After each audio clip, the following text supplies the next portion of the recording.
ദൈവനാമത്തിന് മഹത്വമുണ്ടാകട്ടെ. യെശയ്യാവ് 45:3-4.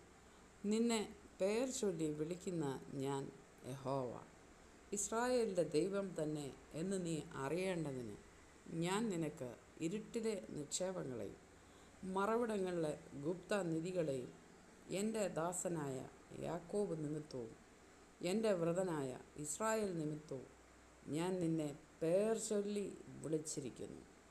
നീ എന്നെ അറിയാതെ ഇരിക്കെ ഞാൻ നിന്നെ ഓമനപ്പേർ ചൊല്ലി വിളിച്ചിരിക്കുന്നു. ഞാൻ യഹോവയാകുന്നു. ഇന്നത്തെ ദിവസം ഈ വചനങ്ങളാൽ ദൈവം തമ്പുരാൻ നമ്മളെയും നമ്മൾക്കിവിടെ അവകാശമായി തന്നിരിക്കുന്ന സകലതിനെയും സമൃദ്ധമായി അനുഗ്രഹിച്ച് കാക്കുമാറാകട്ടെ. ആമേൻ.